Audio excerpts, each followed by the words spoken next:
Chères auditrices et auditeurs, je rentre tout juste de San Francisco où j'avais participé comme chaque année au Congrès américain des cancers génito-urinaires. Et cela fait des années que je vais à San Francisco et je vous recommande d'ailleurs le petit mais charmant musée du judaïsme situé juste en face du musée d'art moderne. La ville de San Francisco a été durement touchée par l'épidémie de Covid, comme le reste de la Californie, en raison de l'exode d'une population précarisée avec un centre-ville devenu désertique et une population active en télétravail particulièrement absente pour animer économiquement le centre-ville. De nombreuses boutiques ont fermé et vous trouvez à peu près tous les 20 mètres des espaces commerciaux à louer, même autour de Union Square, qui est vraiment le centre le plus touristique de la ville. Mais ce qui m'a le plus choqué cette année, et c'est le sujet de ma chronique, c'est la présence angoissante dans le centre-ville de personnes errantes, de SDF hagards, drogués, intoxiqués et déambulants comme des zombies.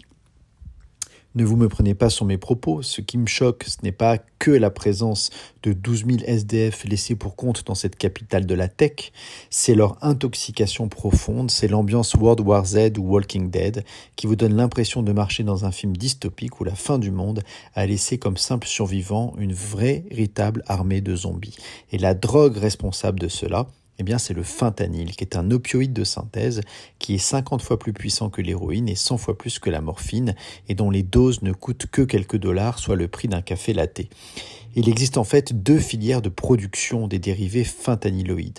Le fentanyl pharmaceutique, qui est dérivé de son usage médical, ce sont des patchs utilisés normalement pour les douleurs chroniques comme dans certains cancers et qui sont mâchés ou fumés par le consommateur. Et puis le fentanyl illicite qui lui est synthétisé et distribué illégalement.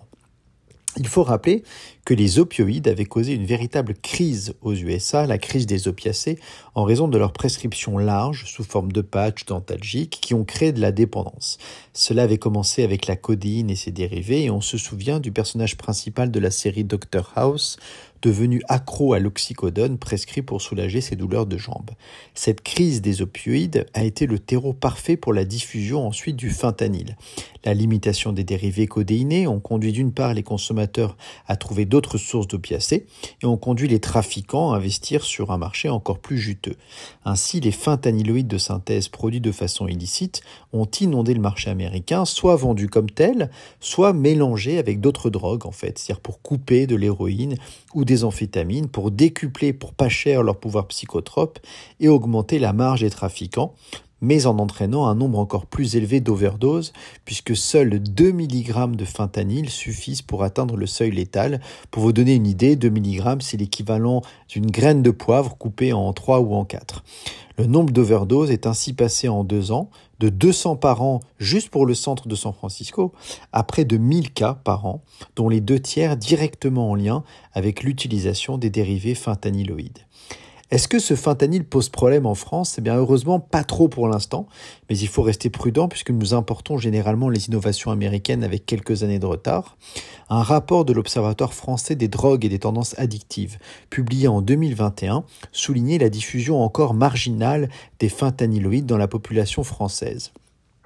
Le détournement d'opiacés pharmaceutiques concernant plutôt les dérivés de la morphine, comme le Skenan ou le Subutex, et les dérivés illicites, eux, étaient assez peu retrouvés à la vente. Entre 2010 et 2015, il y a eu en France 19 décès secondaires au mésusage volontaire du fentanyl pharmaceutique. Mais en 2021, il n'y avait encore aucun cas officiel de décès par overdose de fentanyl illicite, en dehors peut-être de 2 cas suspects survenus en région Rhône-Alpes en 2017.